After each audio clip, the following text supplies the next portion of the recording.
Hi, I'm Ed Kaine. I'm just going to teach you a little bit about how to help get your shoulder feeling a little bit better. So first off, you'll see in the other videos how to detect the Kaine sign and make sure that that the collarbone is working in properly right in this area. Move the proper movement. So I usually teach my clients 3 moves. Now these might be different for you, so go ahead and talk with your physician, talk with your therapist, talk with your healthcare provider before you really get into this.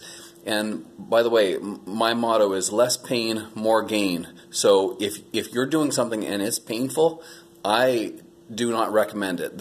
I'm not trying to get you to push through anything here. We're trying to figure out how the body works and then respect it and try to get that to work for us better. So these are the 3 moves that I usually get people to do. The first one I call the disco move. If you can, you want to feel that the clavicle drops into place here. Okay, so this one here, if you're in this position where your elbow actually comes kind of in front of your chest here, that's going to help often. But it might be a different position for you. Now, if you're working with someone one-on-one as a therapist, they can help you to get this in, especially if it's very prominent, if it's very forward.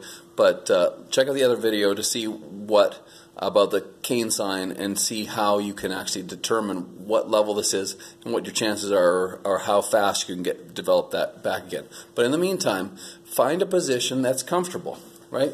If you have to, you can take your other hand and then just help yourself into that position. Right? You find that position, and then you can work it this way. So we call this the disco move. So once you finally get good at this, now it might be out to the side, but typically it's in front because what you're trying to do is get that clavicle get pushed back a little bit into place and working nicely on that joint. So if you can get that, again, check with your doctor, check with your therapist if they can help you to find that place where the clavicle is moving very nicely. If it pops, if it's doing some grinding, things like that, definitely get it checked out. But you should be able to find a comfortable place. And sometimes when people find that comfortable place, they end up wanting to use that a lot. So if you were lying down, you can put a pillow on, in this space in front here, and then just work it there. The next one I have people do is make sure that they're kind of relaxed up in their shoulders. And the way you do that, one quick way, we just kind of lift the shoulders, feel the tension, and then just let them down, okay? Then bring your head back to level. You're feeling that tension leave you, and let your shoulders keep dropping, dropping, dropping. Now you might notice if your shoulders like jumping down like this, it's called ratcheting in the somatic world. In the bodyfulness meditation approach, we're just trying to get people to be more aware. So at the first level, you're just trying to do these things. You're trying to do these movements. But later on, you're trying to develop that connection between what's actually happening in my shoulder blade, what's happening everywhere. So we've done this. We've kind of relaxed out the traps. Now, this kind of one, if you're really having a lot of pain in the shoulder and you just can't do it, and you can just hang the arm down.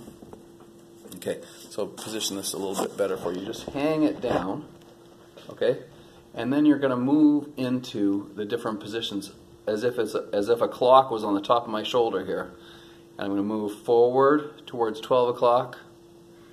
I'm going to come back and relax it. So when I do these movements, we're using that method that Ed Barrera has popularized for the somatic world is you feel it, you undo, you let it go. Now, I'll get people to go all 12 positions around a clock, or I'll get you just to work, so say here, out to 12, and then you can come down. Now, this might be a mirror image for you, but you could just work your way around. So if I go to 130, come back, let it go.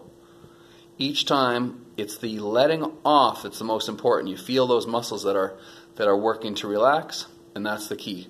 You're trying to get yourself to relax. So if that helps you relax a little bit better, you can use this again. You can go back to that position where before and then maybe help yourself. Find that position that you're comfortable in. It's better to work from a position of comfort and do a lot of movement from that position of comfort rather than just do one time, really hurt it, and feel quite bad about it. All right, well, I'm Ed Kaine for functionaltherapy.com, and I just want to let you know about this method, and please subscribe with us here, and you can check out other videos. Basically, this is a whole revolution in healthcare where we're trying to, it's the less pain, more gain model of healthcare. So I hope that's working for you. Again, check with your therapist, your healthcare provider, your doctor if you're having any questions about these things, and we'll see you soon.